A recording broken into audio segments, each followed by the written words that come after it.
Greetings, ladies and gentlemen. This is Vandal Drummond, the Love Handle, with Fredo Esparza.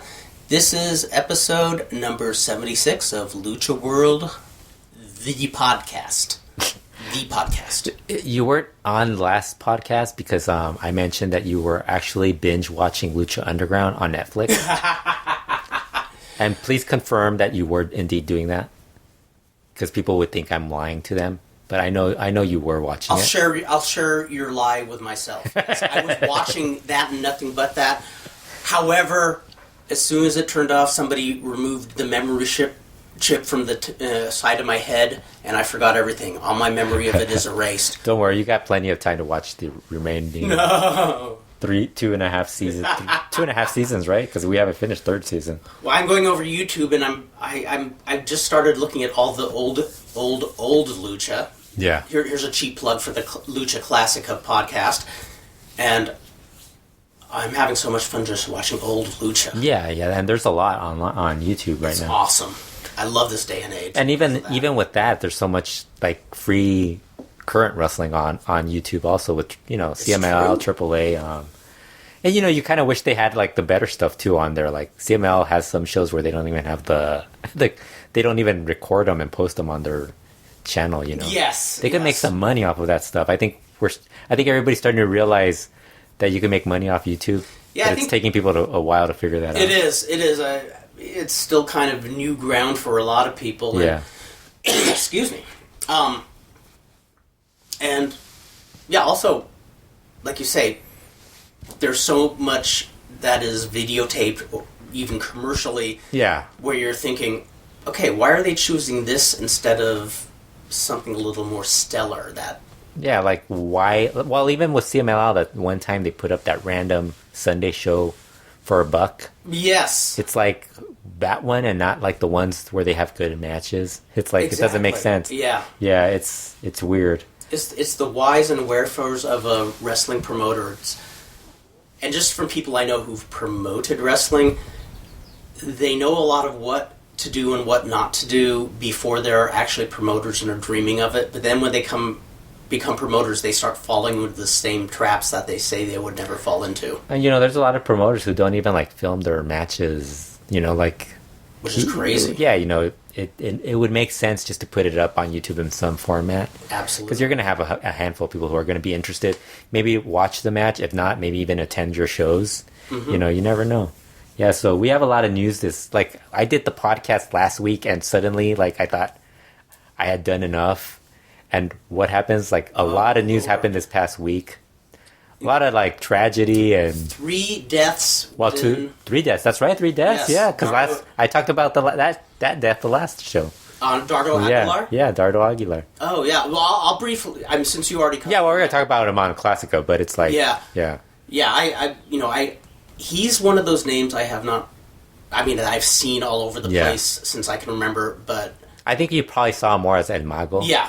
Because in the MLL, that was where you would see him more on magazines and stuff like that. Yes. Whereas as Dardo Aguilar, maybe not as much because it was a smaller promotion. Yeah. Or you'd see his gimmick character, I found some of the clips of him as Dardo Aguilar. Really? Working with the folks like Ricky Boy and Super Ratone, Yeah.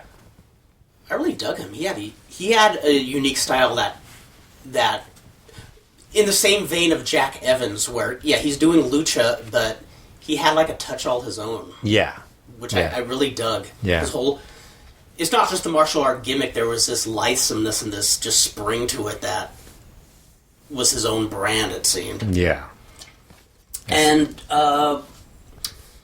the 2 most notable deaths, obviously. Yes, pretty surprised. Well, when you reach a certain age. It's I hate to say that because I'm 55 years old. It's even. I think it's usually a surprise when it's somebody younger, like Pero Jr. when he passed away in the mid-30s. Yeah, well, that was haunting. Yeah, so that was different. But I think with Joaquin Roldan passing away, and actually they passed away within hours of each other.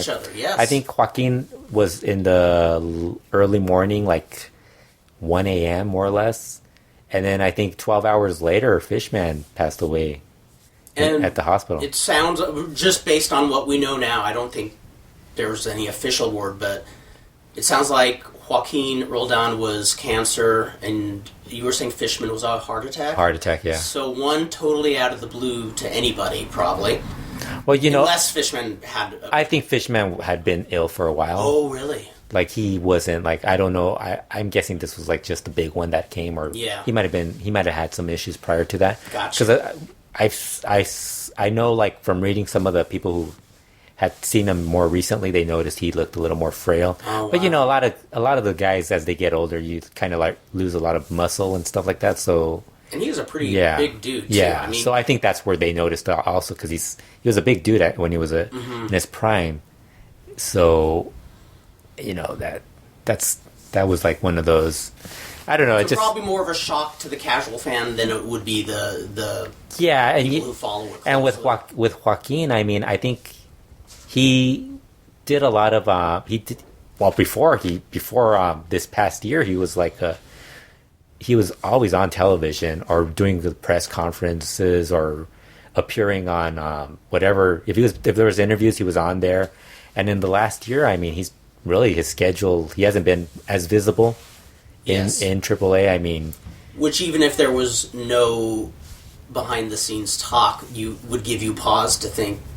Yeah, because he made an appearance for that press conference for Psycho Clown and Dr. Wagner Jr.'s mass match contract signing, and it's like he looked a lot thinner. But you know, it's weird. Like, I don't know. Remember that craze a couple of years ago? That diet craze where people started losing like a lot of weight and they would get really skinny. Oh, was it like the water diet or something like that? Oh, the water diet. Because I remember the paleo diet where there was some diet where it was like they just looked skinny, and it was like, man, they didn't look healthy.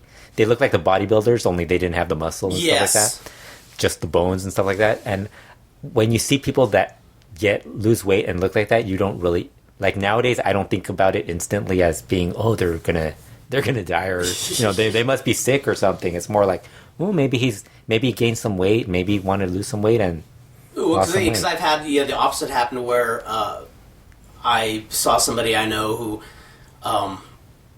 was never a heavy person, but he looked rather gaunt, and I didn't know whether to say anything. And then another friend was saying, "Oh no, at his work he's doing one of those competition diets." People have a competition, they put money in, and whoever loses the most weight. Yeah. And I don't think that's a good way to make money. It didn't look healthy. Yeah, I mean, really, all we know is that some of the reporters have mentioned that's what they were, like, the sources have said. Yeah. That it was cancer, but it's not. It hasn't been confirmed by the family. Now... But it's a big loss for Joaquin. Joaquin is a huge loss for Triple H. That was my question, is where does he stand in comparison to the other members like Dorian? Well, even with that, I mean, you figure it's going to hurt them because, you lose somebody like that. That's one of the things. They're a very close family. And even like with the McMahon family, that's a very close family. Yeah. They're working in the same business, so they obviously see each other more often than, say, like a family where the son or the daughter's moved on. Maybe see them once a week, or maybe see them for a few hours every couple of weeks or whatever. Whereas they work together, I think they might have even lived together and stuff like that. So it's like it's gonna be a little bit more of a intense. And also, is there any talk about? Is there anybody in that family who is kind of more, how do you say, the backbone of the promotion? Well, I think Dorian's the one that they've been trying to, like, he's been the one that they've been grooming. Yes. And this goes back to when Antonio Pena was still around. I think they were grooming him to be the main focus of the promotion as we hear a car going by. There's no train available. The sound effect for train is unavailable. Instead, we get this really loud car passing by. But I think Dorian, from the moment that Antonio Pena was like already having health problems, he was the one that they were pretty much planning to and he's been doing that more lately. Like, he's been doing more of the interviews. He's been given more of a control of the promotion. Gotcha. Although I think what happened, when Joaquin got ill, I think what happened was Dorian took on the role of handling more of the AAA business and the wrestling end, and Vampiro took over the position of handling the talent. Oh. And I think a lot of people misunderstand when they were saying, no, I mean, a lot of people realize that Vampiro came in to handle talent in AAA, but I think he's also handling it in Lucha Underground. Whatever role Dorian had in both promotions, he's kind of like moved up a little bit, where he's basically taken on more of the business side of things, which he was already doing it, but he's probably taking more of a. Now, do you think that shift in Vampiro handling that role, do you think that either benefits AAA or put a buzzkill on it? I mean, I don't know, because there's some, you never know, because there's a lot of you don't have to be a good wrestler to be a good booker or a good talent evaluator. Absolutely. I mean, because sometimes it's somebody who likes to listen to other people, and that's the problem. Vampiro's he's not somebody who listens, so it's not going to be as easy. He's got ideas. Yes. I think it's very clear. Yes, it's like so. It's like I don't know. I don't think. I think if he opens up and realizes maybe he needs to have more of an idea of what, and that's the other thing. He wasn't a very good wrestler either, so it's like he's not a lucha guy necessarily. Right. So it's like even like Conan, when you had him, Conan could tell who was talented and who wasn't. Mm-hmm. But at the same time, you had all these other people who would the Roldan family who wanted some certain wrestlers to come in. So it's like you had different. So it's still going to be the same thing with Vampiro and now it's just going to have one. It's not going to be much, one less person involved in the process, but not much change in the overall structure. Yeah, really. Gotcha. Yeah, but I think this is like one of those things where I think now we kind of understand why they put him into the Hall of Fame. Joaquin into the Hall of Fame. Yes, back in Triple Mania. That makes total sense. I'm probably guessing that they must have already known at that point that he was feeling sick or was battling whatever he was battling at that time. But it's like it was really. I think that was very surprising. I mean, it's not. Whenever anybody dies, it's a surprise. Well, especially when you have no real heads up about it. I mean, I'm sure there was pause for introspection, like you say, when he was losing weight. You see he's less visible, but you don't really think of that in solid terms. Yeah, because you could see them when was this, in late January? I don't think you spent a month, 2 months later thinking, man, this guy looks sick. Maybe hope he's okay. And in this day and age, a lot more people are public about it too. Yeah, when they're sick. You can lose weight just from having a cold or having a stomach problem and you're not eating properly. It could be something minor. But it's like you're not thinking about it. And yes, with Fishman, I mean, we'll probably talk about it more on the Lucha Classica podcast. Absolutely. But that was a big name back in the 80s, mid 70s, all the way through the 80s, probably the early 90s. Really he's huge. One of the first wave of wrestlers that, when I say first wave, the first wave of current Mexican wrestlers when LaBelle started using a lot more of the UWA guys in 1981 and 82. Did you get to see him live? Yes, I did. Against Pero? Against Pero. In fact, it was right when Pero, I believe, had just done a heel turn in Mexico. And he came into LA as a heel. Mm-hmm. And Fishman came in just I think a week or two after him. And if I remember right, Pero Aguayo beat Chris Adams and then is just mercilessly trashing him. And Fishman hits the ring, and I think the two of them must have been having fun because it was so... they were good friends. So. Exactly. They were very close. Yeah, I think one was godparents to the other's kids. Fishman was the godfather of Pero's daughter. Oh, of his daughter, yeah. I mean, it was high drama. Fishman, in a very melodramatic way, goes, Pero Aguayo, mi amigo. And he's like, what are you doing? And Aguayo just says something like, no somos amigos. We are not friends. Yeah. And it was very silly, but it looked like they had a good time doing it, and it got over gangbusters. And so, I got to see them work against each other. What'd you think of him as a wrestler? Because, I mean, most people saw him in the 90s, and by that point, he wasn't that good. He wasn't what he was in the 70s. Yeah, the best way I could put it is... I liked him, but he didn't definitely have the dynamic presence. No, I shouldn't say that. I think he was... His working style was almost like a Mexican Ole Anderson, where he loved to work body parts, and it looked like he didn't like to hustle a lot, where Aguayo looked like he liked to keep moving. I think there's certain guys like Fishman, Sangre Chicana, guys like that, where I think you would have to rewatch a lot of their stuff. Yes, just because absolutely. A lot of times you're like looking at them, your thought process towards lucha libre is fast paced, high flying. Yeah, and like you see these guys and you realize that they're not the same as that. Because I was watching highlights of like they were doing. I was watching that documentary where they aired on television in Mexico. Mm-hmm. Where they aired like the mask and the hair matches of the greatest hair match. I remember those. So they had like clips of Fishman versus Cobarde and Sangre Chicana, and then they had clips of Faraón versus Sangre Chicana. I don't even remember if I have that or like the full match, but it was like you just see the highlights of that. That's another guy who was really good, Faraón. Oh yes. You just see those clips and stuff, and you're just amazed at how good the stuff. Like even like Anibal, we were talking to Negro Casas about Anibal, and I mean, we saw Anibal and we weren't that impressed, and it's like, but if you watch them in this time period, it's like exactly, and also with this was my impressions as a 19-year-old, and most of the luchadors they brought in were really dynamic, and he loved working in Los Angeles. Fishman. Did he really? He mentioned he loved working in Los Angeles. And what I'm saying is not to say I didn't think he was good. It's just he had a more methodical style than the average luchador. And I mean, well, the evidence, I mean, he was over. Yeah. I mean, he was a star. I should mention this about Fishman liking Los Angeles, because he said he actually preferred it than to Japan. Really? Actually wrestling the LA scene. But he's not the only person. We were talking about how guys, when they were luchadors that were working in Orlando, how they kind of didn't look like they were like, during WrestleMania weekend, how they didn't really like seem to...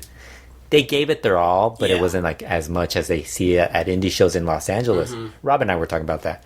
And I was telling, a lot of luchadors, when they come to LA or the Southern California area, they love working in front of the Latin crowd here, because they think that those guys don't get to see, the fans here don't get to see the stuff that they're doing in Mexico. That's true. So they end up having like these crazy, like they show better effort. And you know what? That held back then, too, because even though LaBelle was really on its last legs, there were these little brief Phoenix moments where they would show signs of brilliance in their booking. It was very sporadic, though. However, when names from Mexico, not just Mil Mascaras, when names from Mexico came in, it boosted the attendance automatically. Yeah. And I think Fishman, if I was to like, I would probably put him. I'd say he was pretty high up there as a star during the 80s. Absolutely. Like, I don't think he was the Mil Mascaras level or. No, but he was up there. I mean, he was close to. He was pretty much up there with Pero, Fishman, and this was Villano 3. During that era where UWA were drawing crowds that Mexico will probably never see again. Yeah. A lot of people. Did you ever see him in Tijuana? Fishman? I never got to see him in Tijuana, because I know he was frequently worked in Tijuana and Juarez, and I actually saw him in Juarez when he was like what they would do in Juarez was, and I think they did this everywhere. That's why when you have guys, because a lot of fans try to figure out if the guy was a rudo or technical, but what happened is like they would be a rudo in certain parts of Mexico, and then they would be technicals in other parts of Mexico, or they would be rudo technical depending on their opponent. Well, and in lucha that makes total sense because it is described as more of a style than a persona issue. Yeah, so like in Tijuana, he was going to be a rudo because he's feuding with Rey Mysterio Senior. So, but in Juarez, what would happen is like he's from Juarez, so he was like a star, a hometown hero coming back to work his hometown. But it's like they would have like the local guys if the hot local guy was like Cobarde Jr., not the Cobarde Dos, not the original one. Yes, but the second one, his younger brother. I can actually say I saw both. Yeah. What did you think of both of them? Well, Cobarde, you actually might have been on a show that he was on, right? The original Cobarde... Not that one, but the other one. No, the other one. You're not that old. Unfortunately, I would love to say I was on an undercard with him. Yeah. Oh, I thought you did AAA with it. No? He wasn't on there? No, he was in AAA before that. Oh, okay. Before, the 93 era. Oh, okay. The original Cobarde I saw was really good. Maybe he seemed like a I don't know how to say it, but a bad motherfucker. Yeah. I really enjoyed the original Cobarde. Cobarde 2, I really only got to see a few of his. See, I saw a lot of him in Juarez, and I'm not good to judge. He was basically like a Sangre Chicana type in that territory, where he was like the roughhousing type. And one thing I was quite aware of when I saw him, it was after he had that really career-altering back injury in the late 80s or early 90s. The Cobarde 2? Yeah. I can't remember exactly what it was, but yeah, he was on the shelf for a while with a really bad back injury, and my impression was the luster was a bit off him. Yeah, and I think that happens with a lot of guys when they like suffer serious injury. And I'd never hold that against somebody in a profession that's hard to earn a living in as wrestling. I'd never begrudge anybody for that. Yeah, so I got to see that, and usually he would be if he was feuding with Cobarde, he'd be the heel, the rudo, and Cobarde would be the técnico, or they would switch back and forth depending on who was aligned with like the heel of that area. Right. You know, like when Ari Romero was the main heel there, Cobarde would switch over with him. And how could you out-heel Ari Romero? So it's like Fishman, and then depending on who the star was, like if they brought in Mil Mascaras, and Fishman was like on the opposite side, he had to be on or Conan. Conan being the top technico, you had to switch Fishman to the Rudo side because they couldn't have like, you know, you could have them team up against like whoever else was the Rudos, but if it was like Fishman versus Conan, then Fishman had to be the Rudo. I gotta say, now you saw more of Juarez than I did at that time. And I actually saw a little bit of it as, you know, because Conan was able to get me tapes from Juarez. I didn't see a lot of it, but what I did see, that was my favorite Conan era. Yeah. I don't know if that was his first run as a heel, but I thought he was even more effective than later in his career. Plus, he had the great physique at that time too. He did. I think it also helped that he was in there with like a lot of veterans, really good, Eddie Guerrero, and the younger guys, and then the younger guys that were there also, and then they had the campy stuff with Fry Tormenta and Freddy Krueger, which, you know, it wouldn't work anywhere else, but in Lucha Libre and in Juarez, the priest being there. First of all, they had the priest teaming up with Eddie Guerrero and being involved. They would interact the whole angles, and Ari Romero being a devil, supposedly, kind of being like the Kevin Sullivan of that territory. So it kind of like it, and then Conan being like the hot young Rudo,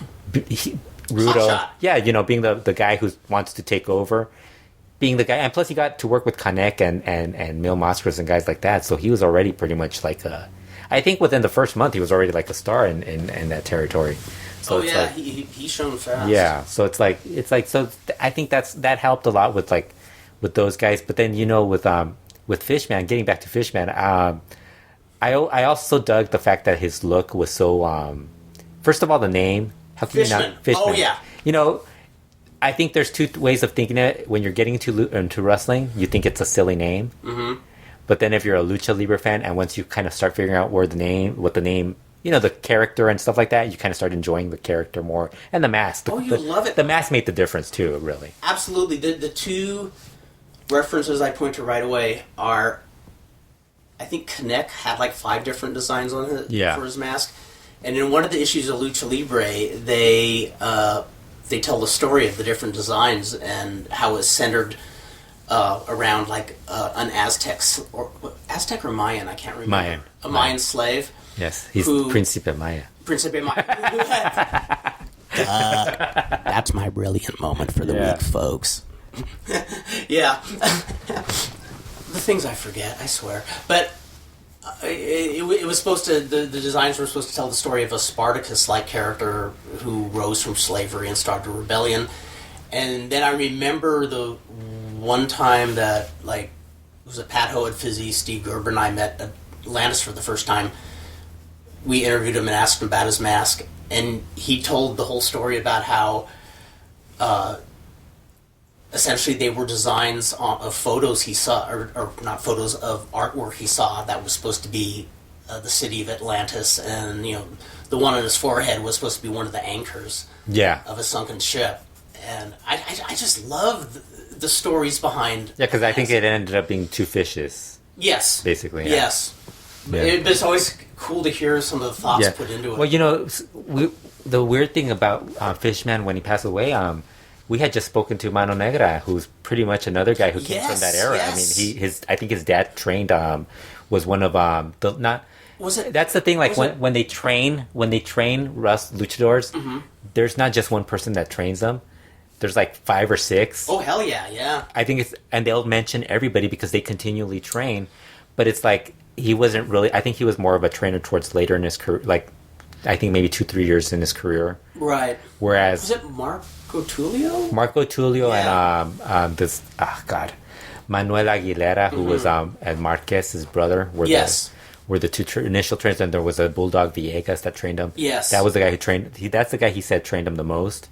So then you have Rebelde, who was Mano Negra's father, and then someone else also helped train him. But Mano Negra, we were just talking to him, and it's like he's from that time period, and it's like we were just marveling at the fact that he got to wrestle Blue Demon, Karloff, Lagarde. This is another guy who got to wrestle Blue Demon. I mean, generations. Yeah, it's of like legends. Yeah, like, and then Fishman, unfortunately, and I think it's even more interesting with a guy like Negro Navarro, who like. I think he did an interview. He was doing an interview. We'll talk about it in a bit.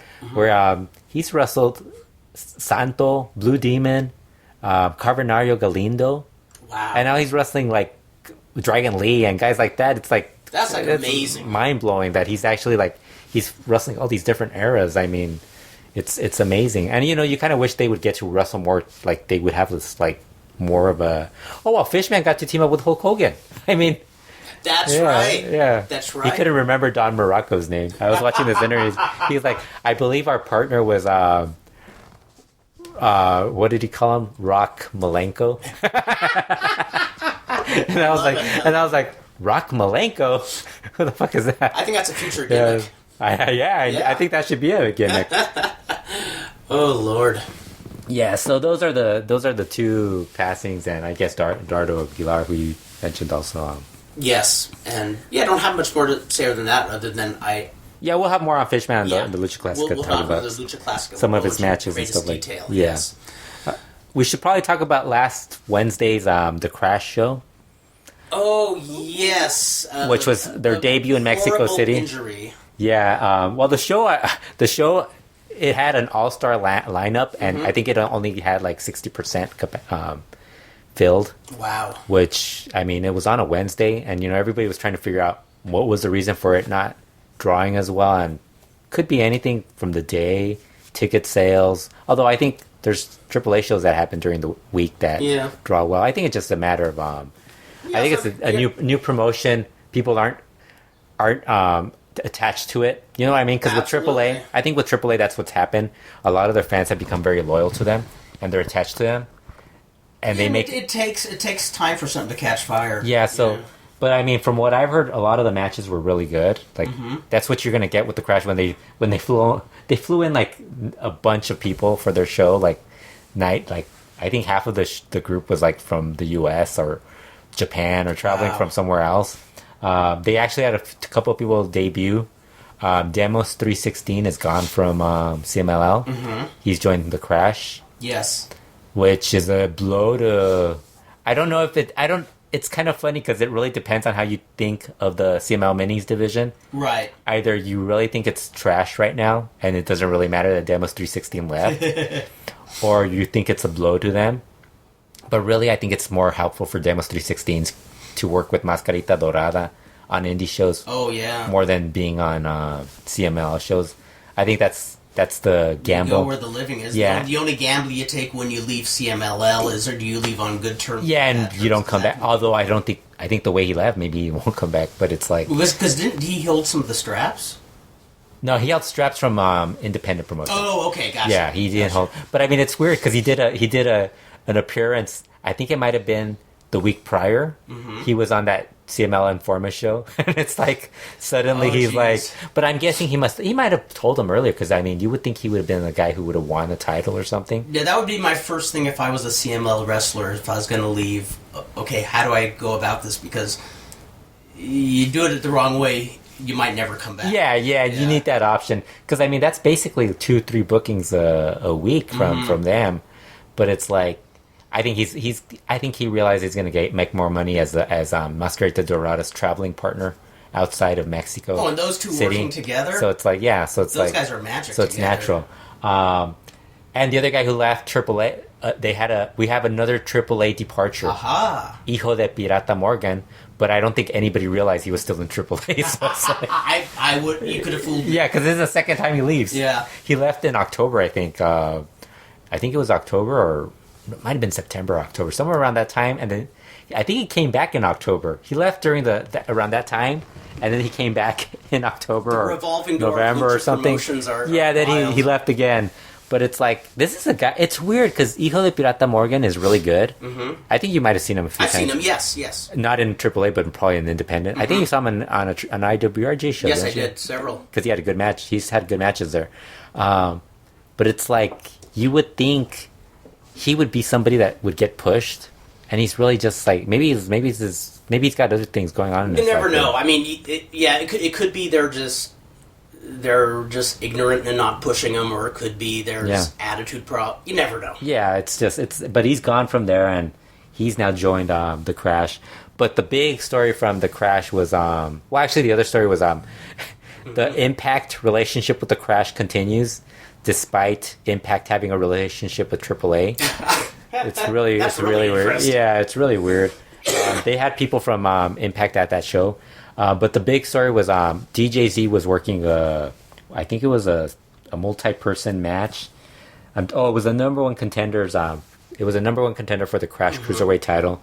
DJZ was in there with Ray Horace, Laredo Kid, Mr. 450, Septimo Dragon, Ultimo Ninja, all very talented guys. And DJZ took a 450 splash. I can't remember who it was from. But he took the 450 splash and suffered his colon got fractured. I don't know if it's fractured or ruptured, but I'm going with what Gringo Loco said, and he said it was fractured. Yeah, so I don't know if there's a difference. Maybe it's the same thing, really. I was going to say, I almost wonder if that's a funky translation. I picture... Well, Gringo Loco's American, so he said. Maybe they told him. Fractured. Yeah. Fractured colon. That's an odd... You ever have a... I hope not. I didn't even want to complete the joke. I think I'd much rather have a fractured wrist than a fractured... All I know is I didn't want to... I don't think anybody's joked about it or anything, just because... It's insult to injury. I think more people made a comment about the Joaquin Roldan passing. Oh, this was horrible. So Joaquin Roldan passed away. What's the first rule we learned from Lance Storm? When Lance Storm made that silly... If you don't like somebody, don't write about it on social media, right? Right. Just go look at Lance Storm's history online, and you'll find that And if you're going to write something because you feel an obligation to give them a nod of some sort, think your words out carefully. Yes. So, Octagon, the always wonderful Octagon, decided to tweet out that that some people maybe deserve to die or something like that. It was some weird thing. Oh, and then he wrote, he wasn't my friend anyways. I never really got along with the guy. Oh, and I'm like, dude, God, that makes Lance Storm stuff look minute. Yes. Oh. What do you expect from a guy who was such an asshole over the past couple years? True. It's like, that's true. I mean, if anybody... And, it's weird because Conan had issues with the Roldan family in AAA. And he was actually very professional and wished... sent his condolences to the family. There's scores of people I don't care for, but you're not... I don't want them dead, and I don't even want them sick or hurt. You're not... You're just... And, something happens to them, my condolences to them. And it's like, exactly. It's like, it's not something that you're gonna... It's not... You don't say anything that... Well, in such an industry, probably in any entertainment or sports industry that's ego-driven, there's going to be a lot of rivalries that... A rivalry is kind of different than having an enemy. Yeah. A rival you can be really mad at, you probably shit-talk them. And I'm sure there's enemies too, but I think the majority would rather just see their rivals not flourish as opposed to die or be hurt. Yeah. So while this was, we're getting back to poor DJZ. We have to talk about him during as this is going on. So he suffered a fractured colon, which fortunately he came out of the surgery fine. Mm-hmm. He came out okay. I think he's missing just a couple. I think he's missing shows. Like he's in Mexico. I'd hope with some of your colon. He was actually going to try to like wrestle. Oh. I think because he posted a tweet and then took it down, and then I think he wrote, I think I'm going to take some time off because he started walking the next day, which tells me that at least he's kind of feeling better. But he shouldn't wait because this hasn't been colon. This has been he's had a couple of injuries. Like he broke his wrist a couple, like I think late last year or early this year. So it's like he's been through a couple of injuries and stuff like that, but it's like he's got to take his time off of this one. Definitely. It'd be unwise to jump back too early. Yeah. You could compromise your whole career if you reach. Yeah, and that's what he was worried about. He was he mentioned that he was worried about losing his career because of this, and it's like, and I thought, man, I was just glad he was okay. It's like, I know. I understand the bravado because wrestling, like a lot of sports, is the no pain, no gain, and be a man, suck it up. But that's not it. That's not an issue of is he tough enough? Is he wise enough? Yeah, if the doctor tells you can't do it, just listen to your doctor. Let it heal. Don't. Yeah, and it's like, so he's in Mexico. I think that's the reason he probably thought he's in Mexico. He wants to enjoy his time there. But I mean, this happened. You gotta take care of yourself. I think that was really the other news from the show is that Octagon has his promotion, the Legado Dragon, has formed an alliance with the Crash. So everybody started asking who's in Legado Dragon, and really it's just Octagon, Hijo de Octagon, and Dragon Dorado, another young guy that he's like. What a stellar roster! So and he has a roster, but it's like it's the same guys you could probably get without him, Exactly. It sounds like Intocable. I don't think Conan is really looking forward to bringing in Intocable to the Crash. So I would love to see the expression on his face. Yeah. I mean, he's probably thinking, man, I got rid of this guy in AAA. Now Conan is one of those guys. Dave Meltzer's another where I would love to have a live webcam of them just watching wrestling or reading news here, and just the reaction on their faces, because the two of them would have the funniest reactions. I was listening to Dave talk about the most recent New Japan show, and Brian switched over to something else right away, and Dave is like, I think you forgot to talk about this one match, and he's like, and Brian's like, oh, okay, well, I'll get to that right now. Let me just get to this point. But you could hear from Dave's voice that he just had to get to that match because he was going out of order. And I'm just thinking, my God, dude, it's like we go out of order throughout. Like we just went back to walking Roldan as we were talking about the. Well, see I think that's the difference. Is Dave is very organized. Yeah. Where I think guys like you and I are stream of consciousness. We'll start on one subject, it'll drift into others, and then return. Well, even like the Lucha Talk show, when we they'll want me to do the each match by match thing, which I mean I'm fine with doing it. I could do that, but I know you're not one of those people that's gonna want to listen to like talk about like a minis match or something like that. You just want the good stuff, and not a lot of people. I think. And I mean, that's. But it's like it's funny to me because sometimes I'll like be thinking, oh, I forgot to say this one thing about that one match. But once we've gotten past it, I make sure not to bring it up because it's like I have to think about it. Is it worth talking about at this point, or should I just like forget about it and talk about it some other time? Yeah. Well, when I listen to whatever wrestling podcast, when if somebody starts going down every match, I usually fast forward through a lot of that, unless somebody were to go over the second match, like. Good match. Yeah, and then they tell you like, maybe there's something that was very like you didn't get to see that was. But the ones where everybody goes over every little high spot and stuff like that. Yeah, we don't go over every high spot. Usually, what happens is like they'll start talking about something, and then I'll remember about like maybe one of the girls fell. Yeah. It's always the women's match. For some reason, it's always the women's match that is my downfall on that podcast. Because for some reason, it's like the one match where I have to talk about how horrible the match is. Right. And then it ends up being like, and it's CMLL really, because I don't really watch as much AAA. And it's like, I always have to go back. And it's like, I think it kind of like, I don't think, it doesn't bother them, but it's like, it's just, I have to bring up how bad the match was again. It's like, or it's something that they did, like somebody running the ropes incorrectly. We should get to CMLL. Yes. How excited are you about the big showdown, April 30th, mascots match? Oh my God, no way. Zacharias et Perico, who we just met. Teaming up with Mije. versus El Gallito, who's a Guadalajara mini mascot, and the little rooster, is that? Yeah, and the debuting Microman. No way. Yes, with Microman? special referee El Guapito Holy. from AAA fame. Remember him from AAA? Yes. Yeah. Oh my lord. And 30th? I don't think you even realize Microman. Guess who his father is? Mega Man. No. Microman's father is Que Monito. No. Yes. Bitchin'. He is like Bitchin'. he is the size of Que Monito. Oh my lord. He's 19 years old. Will this be on live? I don't know. It's on a Sunday, and everybody's upset that CML isn't going to put this stuff. You know, it's weird. CML put up that one. That's why I said that one show. But this next Sunday, they're having Dragon Lee versus Carbonario on a Sunday show. Which I'd like to see in the South. And it's not going to be on, probably. Lord. We don't know. I know Cubs fan is going to bother them the entire week, and I think I'm probably going to join them on that. Yeah. And in fact, I want to say, okay, I'm going to go to the old carnival barking days of wrestling in the early TV days where you say to the fans, and we're saying this to all the lucha fans, send your cards and letters to the promoter and tell them that you want to see the Battle of the Minis. Yeah, and so they actually had the angle happen. They had them on the CML Informer show. Mm-hmm.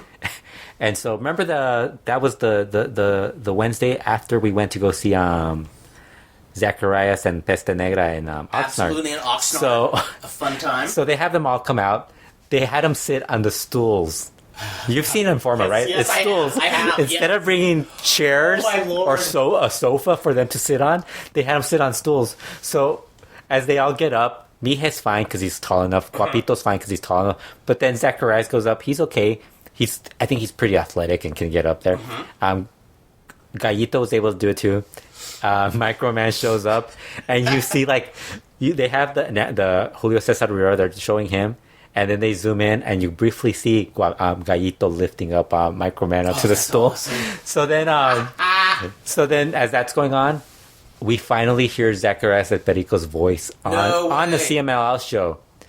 And I think that's one of the reasons we weren't able to get an interview with him. He doesn't seem like a very he's not a talkative type. Yeah, seems to himself. So they start talking to him. He's got a very deep voice. Does he really? Yes. He sounds like Barry White. So it was awesome.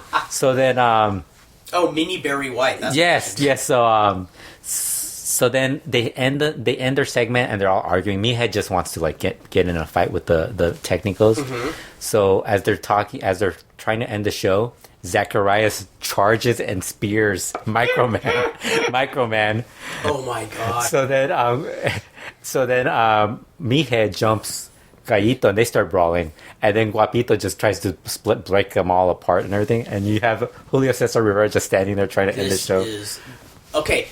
So, for all you people who weathered the storm of an Apuestas match between Diamante Azul and Rush, this is your reward. This is the payoff. Yeah. You weathered that. You stick with it, and now we have something brilliant. I think we need to do a fans want to see Dragon Lee versus Carbonario and the CML mascots tag match. Yeah, so we're not joking. Do whatever you have to do to contact CMLL. Tell them you do it on Twitter, Facebook, everywhere, or Instagram, or send your cards and letters. Or you could email Rosalio Vera. That's true too. Yes, you could email Rosalio Vera, or that cling the whatever that. Remember that email they used for one of their pay-per-views? We can send I don't remember that. Yeah, I think it was Rosalio Vera, the photographer. Does Clara Sports? I haven't noticed. Do they have an email? Do they have that little feed still where you can put your comments when you're watching the match? I don't know. That's on YouTube. That's on the YouTube. Because that would be great to just do nothing throughout. The whole show is just saying, we want the minis. Yes, we want, and just have everything written down for you properly. We want Dragon Lee Carbonario. We want give us the 2001 match, and that's or just right. keep on spread it like everything, a virus, yes. Folks. Spread it like a virus. Yeah, the other big news from CML's the Guerreros apparently are broken up. But here's another thing. They've been Niebla Roja has been having issues with Gran Guerrero and Euphoria. Mm-hmm. He hasn't had issues with Ultimo Guerrero. But this past Wednesday, the previous Wednesday they had Niebla Roja talking about that, and he continued to have matches teaming up with Gran Guerrero, and they still had issues. So this past Wednesday they had Ultimo Guerrero, Euforia, and Gran Guerrero on Informa, and they were trying to figure out if they should keep Niebla Roja, and Gran Guerrero and Euforia didn't want to keep him. Ultimo Guerrero was undecided, but Ultimo Guerrero decided, the fans are the ones that made the Guerreros Laguneros.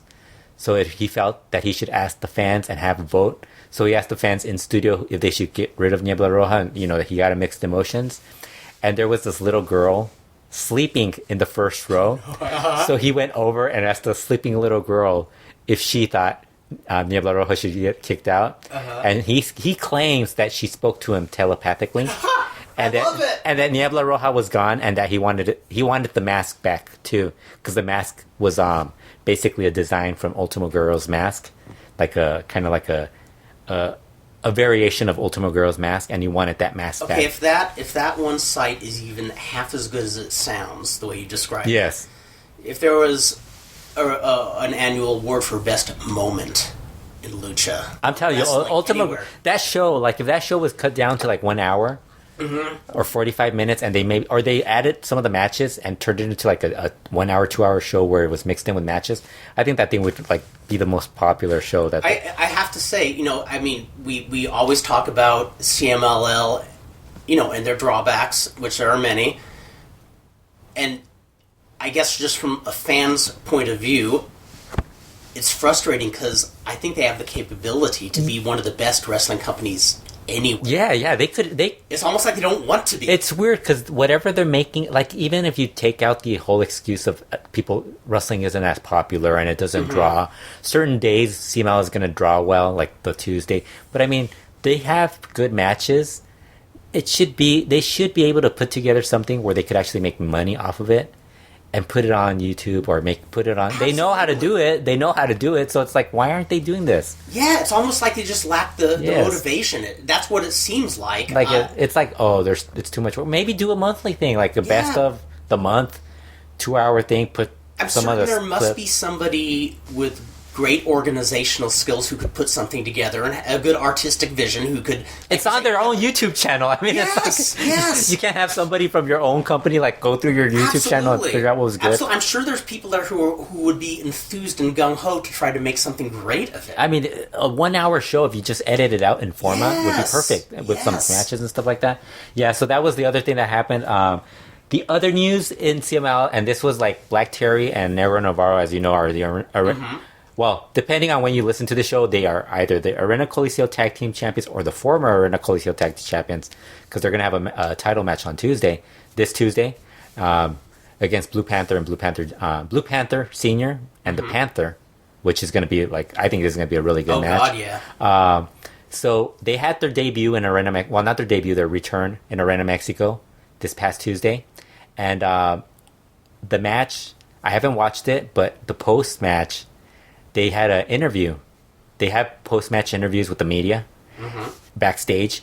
And backstage, Black Terry Negro Navarro, guess who confronted them?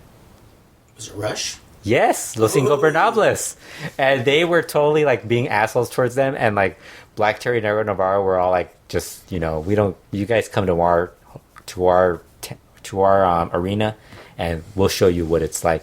So this was setting up this at the time seemed to be setting up something between Negro Navarro, Black Terry versus Los Ingobernables, but what it ended up setting up was Black Terry versus Rush on the April 28th Lucha Meme show. Another promotion that, but at least, for those of you who haven't heard Mark Cole's Winter Palace podcast episode where he interviewed the Lucha Memes promoter, Danny Ledesma, he mentioned why he hasn't been able to put a lot of the stuff online. Because on VOD, it's because he's getting married.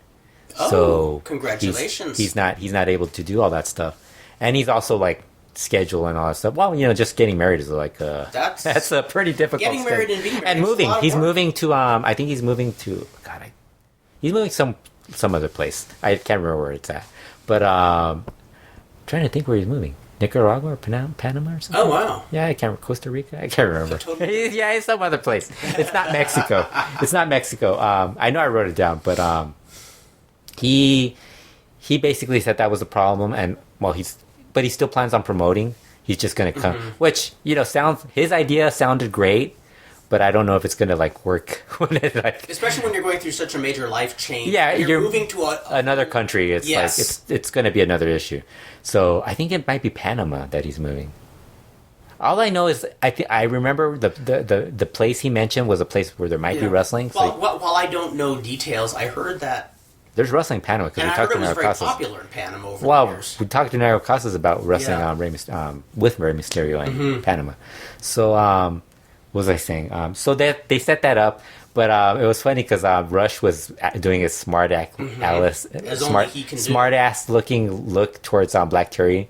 So it became this meme online. Where it was like, this is how you want your girlfriend to look at you, like because he was giving him this weird look. But it was funny because at one point Pierrot gave him the catchphrase of oh no, La Mascara told him, what we do is we raise the dead, and that gave Black Terry just started laughing. He's like, oh, so now you're gonna revive us. I get it. Yeah, sure. It's like, oh, that's but it's like it looks like it's gonna be a good matchup. And that's a great that it's an age-old but effective storyline. Yeah. The cocky rookies disrespecting their elders. Yeah, and I think that's something. And it's weird because when it was happening, it's like, it's not going to happen in CML. It'll probably happen somewhere else, and it's happening in the other promotion, which is fine for them. But it's like kind of sucks because you would have liked to have seen it on a boring CML also. They have so many shows to fill up. Well, the bright point of this day and age is somebody has a camera at any arena, whether it's... Well, this one is a little harder because they kind of like... They're a little harder to get stuff in. Although it's not Kalpa, and I think it's more likely that it might happen. Cool. Did you watch this past Friday's Rey del Aire tournament? I saw, the main event. You did, yeah. The main event, I don't really care about the other stuff. Exactly. Yeah. No, in fact, I think I saw the match before and was... I don't even remember what it was. I think it was Atlantis and Ultimo Guerrero in a trios match. Yeah. Because they were throw challenges. Yeah, as I recall, it wasn't bad, but nothing memorable. Yeah. But, I dig the Ares match. What'd you think of the final? I mean, Angel de Oro? Yeah. It wouldn't have been my first choice. I know. Well, I was thinking the first two technicals that got eliminated, Titan and Dragon Lee. Weren't they the most exciting ones in the entire match? Them and Volador Jr. Yes, in fact, that was my biggest question at the end of it is why Angel made them so early. And why Angel de Oro. I don't... And the crowd died at the end. Like, they weren't really into that. I mean, the only thing I'll say for it is... It's a good match. It was a good match. It was a good match, and it's not a big deal that he went over. And in fact, one thing I will say is... the reason I never get excited about things like the Royal Rumble is you always know it's going to be one of maybe 3 people. Yeah. And... With this, it could be anybody, really. It could be anybody. Except Luciferno.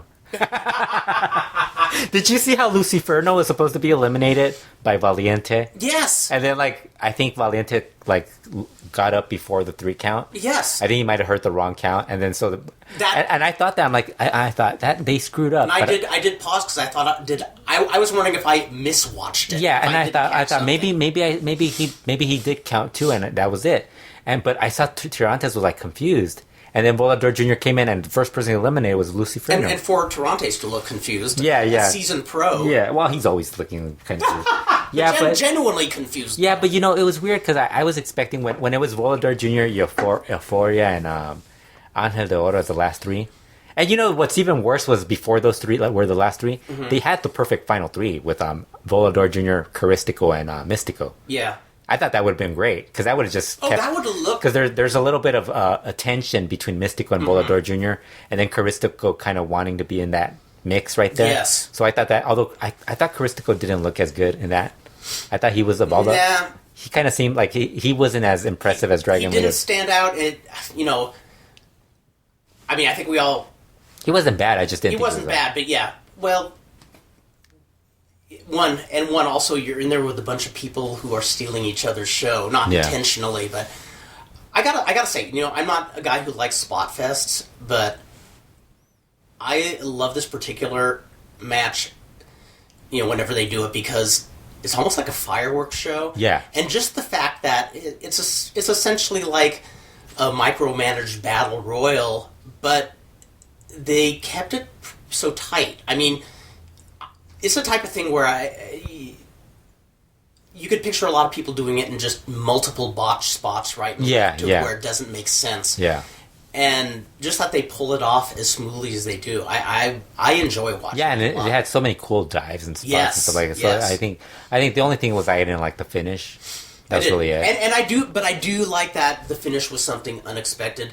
I was hoping somebody like Hechicero would win. That would have been great. And Angel de Oro had just won a title like the previous week, so it's like I was like, Angel de Oro, and I heard something. He's not bad, but he doesn't do anything. Yeah, I mean, when you see him do as a high flyer, he's not the level of he doesn't have the intensity that Dragon Lee has, and he doesn't have the spectacular high flying of Volador Jr. or Titan.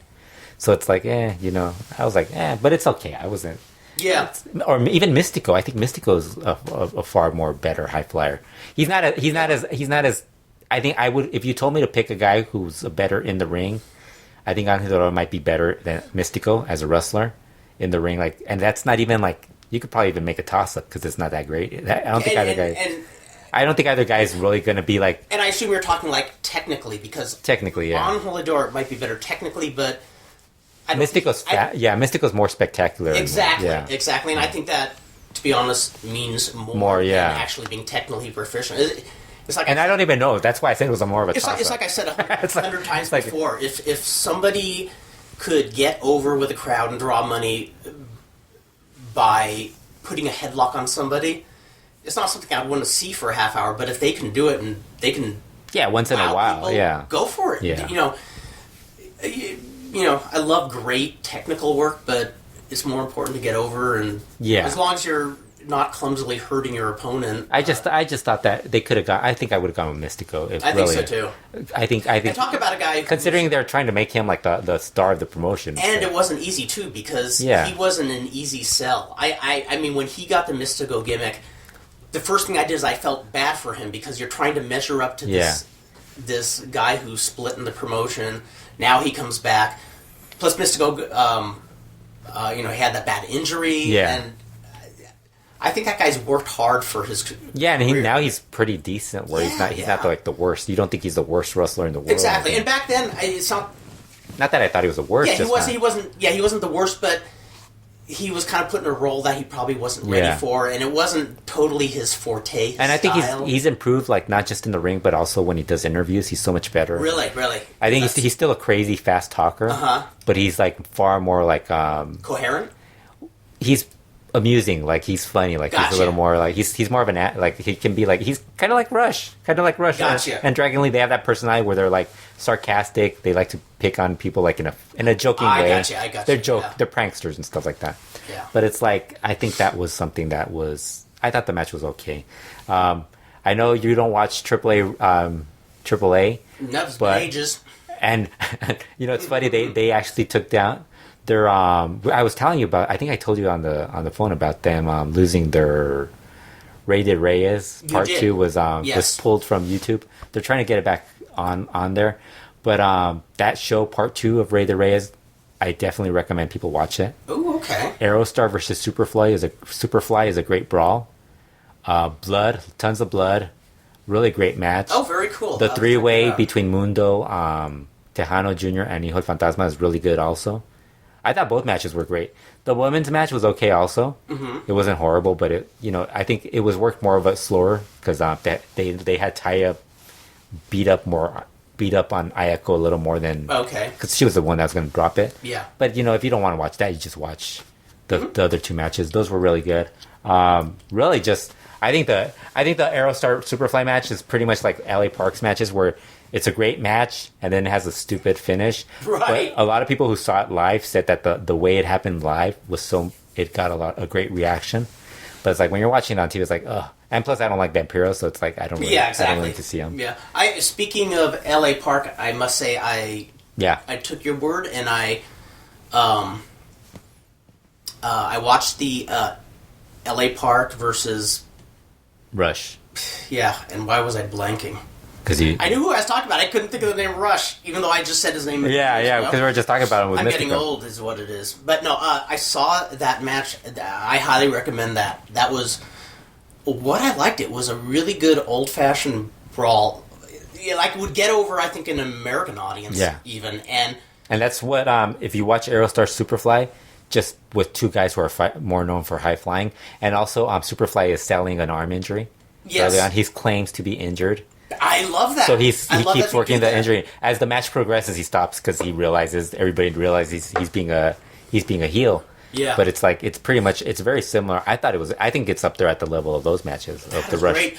I thought you succinctly put it I can't remember if you said this on a podcast or you just told this to me, that the LA Park Rush Brawl is something you could take on the road, kind of like Abdullah and Bruce Brody. Yeah. And I totally agree with it. What I loved, it was a wild brawl, and there were share shots, but it wasn't ECW style. Well, even if unprotected. Even if you watch the Sangre Chicana MS1 or Sangre Chicana Faraón matches from the 80s, it's very similar to that, except they didn't get the bottles and stuff like that. Exactly. Oh, in fact, but they were pulling apart chairs and stuff. So totally. And that first Sangre Chicana versus MS1 match, I still go on saying that's my favorite Apuestas match ever.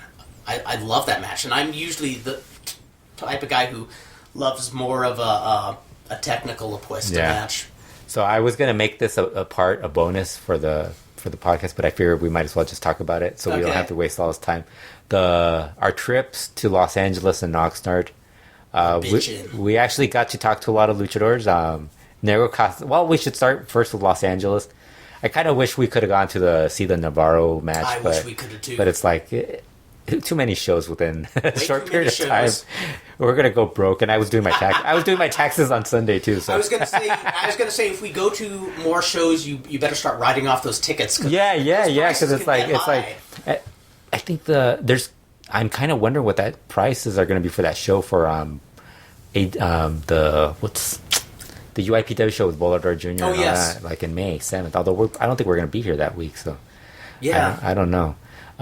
It's weird. I think this is like out of the 6 years that he's had that show, actually might have gone to the first one because that wasn't an anniversary, obviously. Yeah. But the other 5, I think we might maybe gone to 1 or 2 because they're always like during a period where we're busy. We did go to that one show with Mima Shimoda and Bolador Jr. we're at, so that was the last year. But we went to the Promociones Cholo de Tijuana show, and his first show in Los Angeles. I actually contacted Cholo before going there just to be like courteous and like let him know that we were going to be there for interviews. And then I realized, why bother asking a promoter that we're going to interview the wrestlers when you could just ask the wrestlers who are there before the promoter? Yep. So it's like, I was like, anyways, I tried to interview him. He pretty much kind of like, he flaked on us a few times. So kind of decided and it was getting cold. That's right. He kept on saying momentito. Yeah, we kind of got tired. We actually showed up and we saw Matematico and Mano Negra. Which was very cool. And actually Dr. Cerebro walked, right as we were walking in, he walked out. And when a guy's wearing a Dr. Cerebro mask and he's wearing like a t-shirt, I think he's wearing a t-shirt and trunks and wrestling boots, you kind of figure it's Dr. Cerebro, not just some crazy fan pretending. Not just some crazy fan. I was going to say, if there's a fan walking around dressed like Dr. Cerebro, completely, trunks, boots and all that, a crazy, crazy wrestling fan. And it's weird because he's wearing his mask and he's already unmasked. And when he said goodbye to us, he already knew that we knew he was who he was. Yeah, exactly, yeah. So it's like... really nice guy. Yeah, really nice guy. I like how that... I haven't posted that interview, but it basically ends with me telling him that how to contact him, how to reach him online. And he didn't really want to give me his Facebook. And so I'm like, well, how about they contact me? And he's like, yeah, I'll give you my number. Like, oh yeah, sure. You give me your number and I'll give it to them. But it's like, he was really cool. He was talking about all the stuff like Etchy said on working all those guys. The Matematico that was listed for that show, wasn't the matematico. That was so strange. That was weird. Even though it was just a portrait photo, it was obviously a younger wrestler who was on the and it wasn't even the matematico that from like a younger picture of him. It wasn't even that. No, it wasn't that. It was a different person. It's like they put a mask on a wrestler, says, here, pretend to be matematico for a minute so we can take up publicity. And that's why I thought it was Dr. Maldad. Yeah, I remember you saying that, yes. Because it had similar... that was kind of my hunch, too. Yeah, because of the face, he's got a chubby face. Although, not that we have seen him unmasked before. Never have. Because he never takes off his mask. So then we went and talked to Mano Negra, who was really... he was very, like... he's an older Mexican.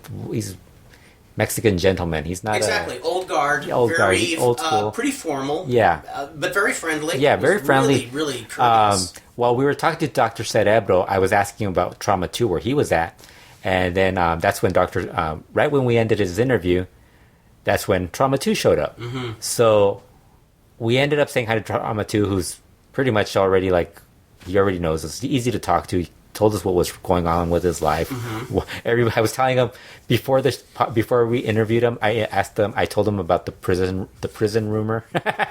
That's right. Yeah, and he said he heard it too, and he's like I heard that too. It's like you're offline for a couple of months, and people think you're the worst going on. He said it wasn't true. He hurt his knee, and he said sometimes I post stuff, and I don't even know. He also kind of bowed out of social media, didn't he? Yeah, that's why people thought he was in prison. Yeah. Well, in prison. Yeah. So then, what was going on? Then we watched the show. I'm trying to remember. We interviewed Trauma 2 during the intermission. Mm-hmm.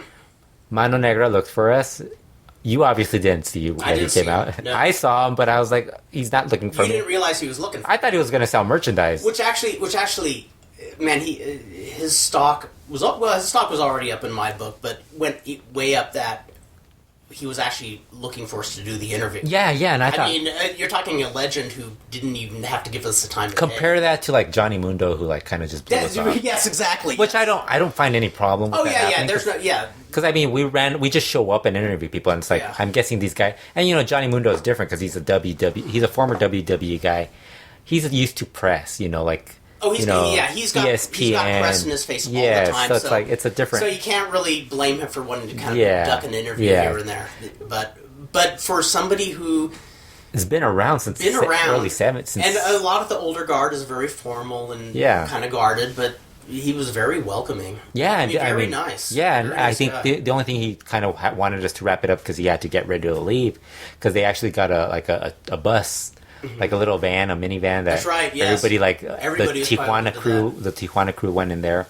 I think except Trauma 2 who went with his fans. He had a couple of people that drive him out. He has some the Trauma crew. I think those shows I kind of miss Superboy. I don't know if you saw the picture. There's Superboy actually made his way back to Cleveland Arena. Oh no way! I saw a picture of him at Sunday show. Oh my gosh! This past Sunday. We got to check one out when he's in it, even if he's not on the show. I missed that. Him and his wife. I saw a picture. They were both there, but he wasn't doing the announcing or anything. I think he just went to go see a show. So excellent. That was cool. Then we went the following week to Oxnard. Yes, which was worth the drive. Which was funny because I think a lot of people were asking us why didn't we just go to Los Angeles? The Saturday show. I had a social affair. Yes, before. And we didn't know about it either, so we had already made. We didn't know about it until 2 days before. Yes, and we got confirmation from the Oxnard show from Dallas, Negro Casas' wife. And in fact, this was a rarity that I found out about the Kalela show before you did. You did? When did you find out about it? Right before you, No, because I noticed the poster hanging in the Cleveland Arena. That's what I found out. That's when I found out about the Negro Casas. Oh, but remember when we were at the show. But no, do you? You're like, no, maybe I'm wrong. No, because remember we were talking about it, and I said, oh yeah, I saw that online last night. Yeah, and I, to be honest, when I saw it, I thought, I must be reading this wrong. Yeah, because then I told you, really, because I see that poster and I'm like, and then I got a close up of the poster. I go, but I don't know if that's recent, because sometimes they'll have old posters on there, so it's like, I guess he drew some fans because, but how did everybody find out about it? Because it was sudden. It was sudden, and it was that was bizarre. And it was the same promoter. It was the same promoter who brought him. Yeah, and by the time we knew about it, I had already made plans for that Saturday anyways. And I was already like, man, I ain't going to go. It's like, we're going to Oxnard. I mean, that was a fun little joint, that little restaurant. Yeah. We showed up. It was a nice restaurant, too. And we show up, and you spot Negro Casas as he walks in. Yes. And what happens? I walk up to him to say hey. And we look like marks going to him, and like, but you know, that's he's what one of the everybody rare. does. He's one of the rare guys I would totally mark out for. Yeah. If he had a clause that said, if you want an interview, you have to get up in front of everybody and bow, I would bow to Negro Casas. And he's not the type who would do that. It's weird because he's like such a big star to us. Yeah, it's like going like if you compare him to basketball or sports like. You randomly just see your favorite sports athlete there. Yes. And you go over there and like start talking to him, and he follows you on Facebook or something, and it's like weird. What was he said something funny about? He saw you, and he's like, hey, how are you doing? I remember you, and he's like, and I was like, wow, he remembers Kurt, and he's like, I go, how do you remember? He's like, yeah, from his Facebook. He posts all those funny pictures on Facebook. Yes. And so I started laughing. That's what it was. Yes. And then, you know what it is? It's like, even if you put serious pictures, you're still making even if they're normal pictures of you, you're still smiling. And you have just a personality. Like when people ask me, well, Fredo, you're. And I am acting silly. Yeah, and like I'm praising. I have that profile picture where I'm praising a carton of yogurt. Well, when people tell me, "Oh, Fredo, you look so serious," and so like, well, it doesn't matter. Even if I smile, it's not going to look like I'm happy because Kurt's so out there. You know, it's like he's so outgoing. I was very tickled that he remembered me from that. Though. Yeah, I was very tickled. And then I thought, okay, he remembers Kurt from that. I understand. Mm-hmm. And so then I started asking him about whether or not we can interview him. He's like, yeah, sure, just afterwards. And I'm like, and then he turns and he looks at the ring and he's like, is that the same ring from the last time? Ago, he remembered. But then I asked him from Saturday. He's like, no, from the last time that I saw you guys. And the last time he was here was December of 2014. So I was like, holy shit, he does remember us. Yes. And I was like so shocked. Yeah, and that blew me away. And then, the other thing, and, again, compare this with people who have a lot of entourages and stuff like that.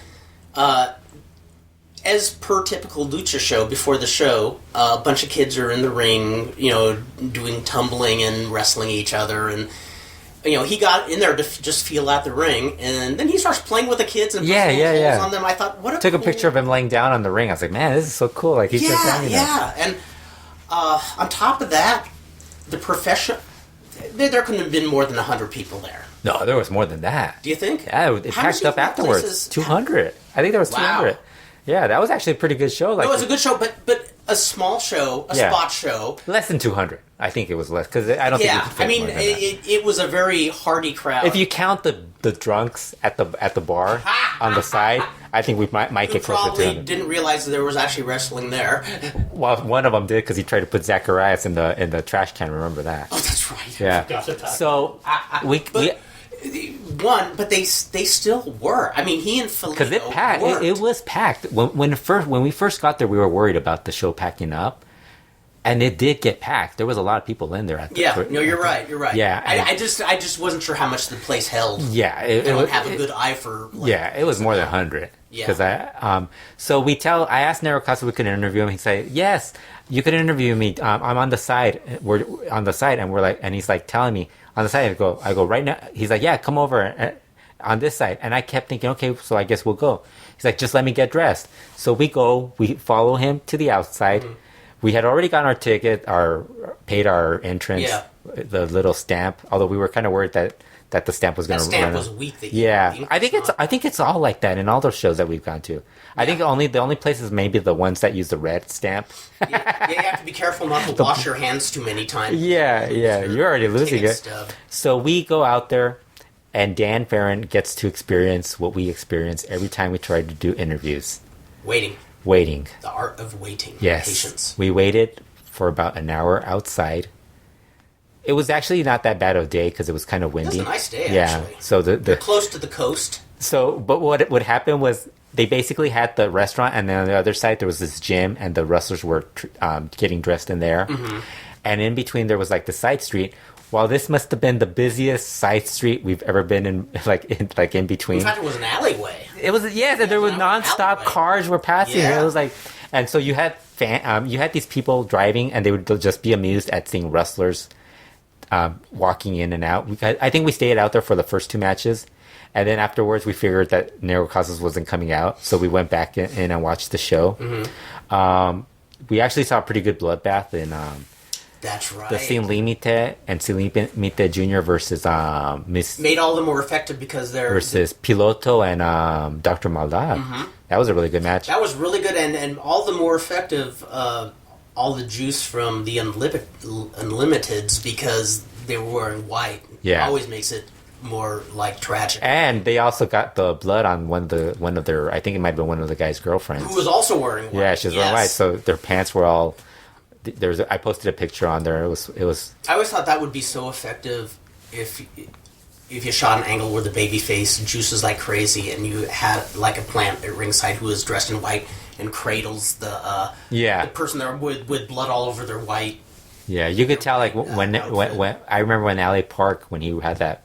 Him and Santo had that Hijo Santo had that match in Monterrey. Mm-hmm. They both decided to wear like white. Yeah. Although Santo always wears the silver, but he wore like a lighter silver. It looked like a lot lighter than usual, and they just bled, and it was all over the place. And then the main event was Zacharias Perico teaming up with Felino. I like how it's teaming up. He was the second with Felino and Negro Casas versus I'm trying to remember who they fought. Misterioso Jr. and... Who was the other guy? He was awesome.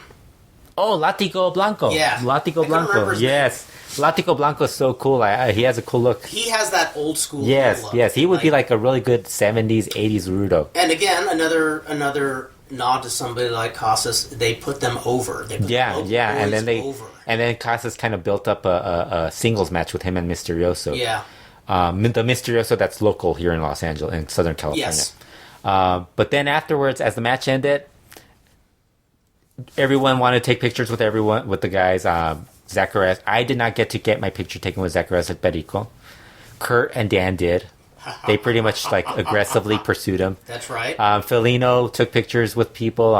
Negro Casas carried people and kissed. Oh, totally. Kids. I would say Casas spent more time with the fans than everybody combined. So then Negro Casas left, and Felino was starting to leave. They left Zacharias at Perico alone, which really worried me, which was funny, as I chased Felino.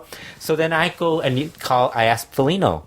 I go, Felino, I spoke to Negro Casas earlier. We were going to interview you guys. Would that be cool? And he's like, yeah, I'll go tell my brother right now.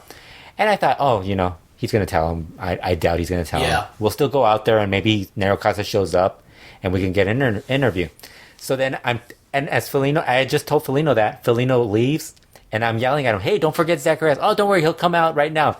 And sure enough, he came out and left. So then we're waiting again outside. I think maybe like 10, 15 minutes, and Negro Casas walks out. Mm-hmm.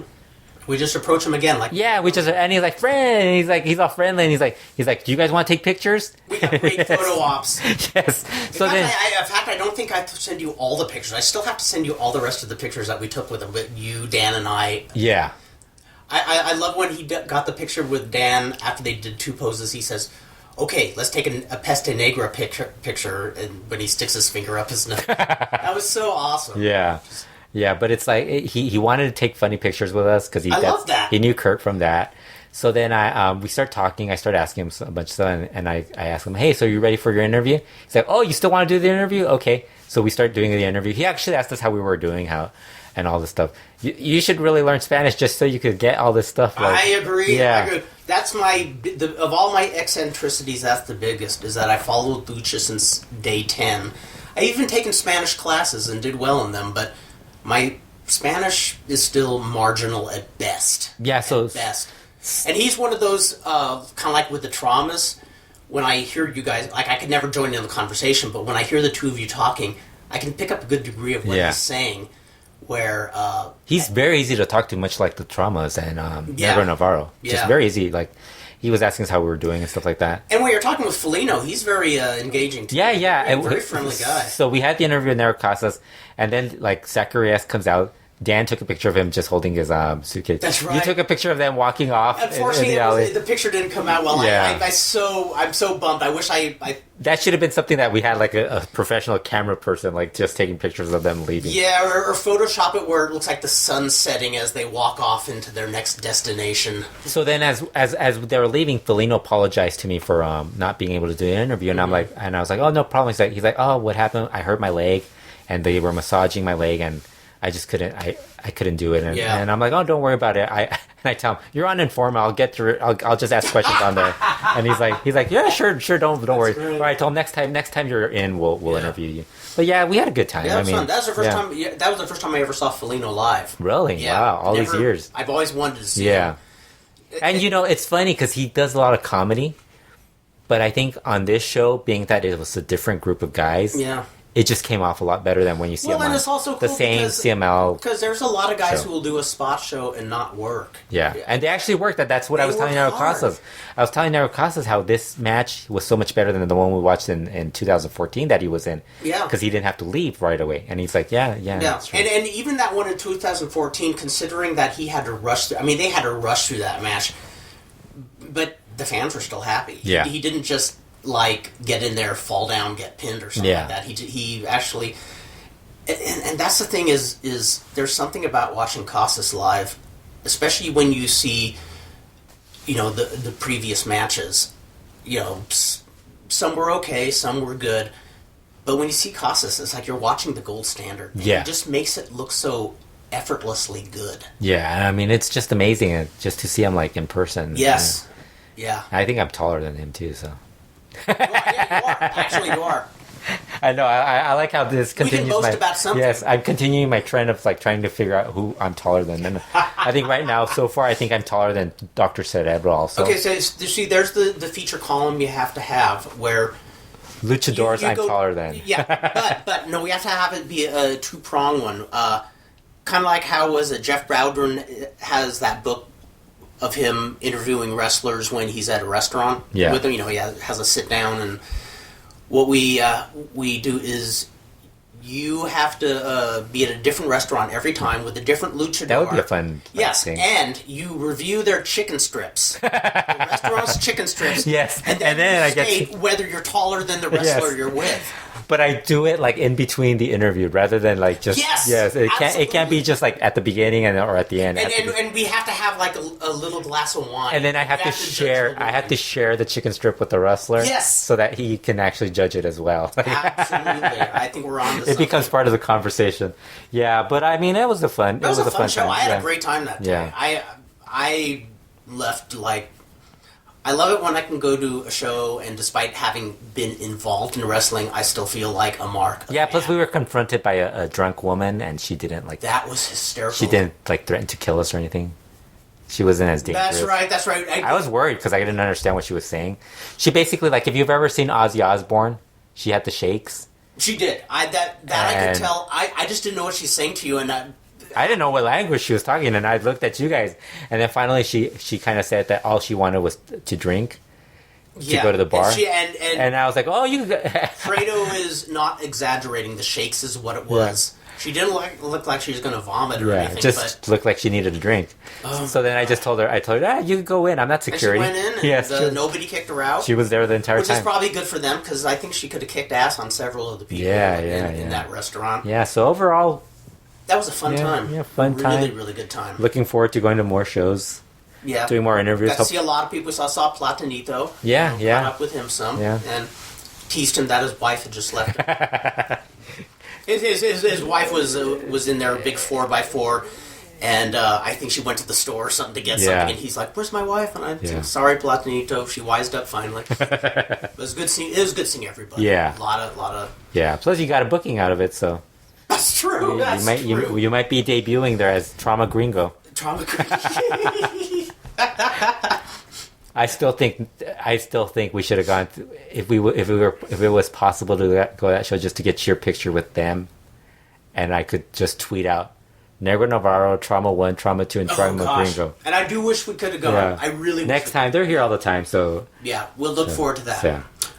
Well, I guess that covers stuff. Yeah. Longer than I expected. Much longer, but I had fun doing it. I hope people have fun listening to this. And until that, ladies and gentlemen, what else can I say but Hare Krishna?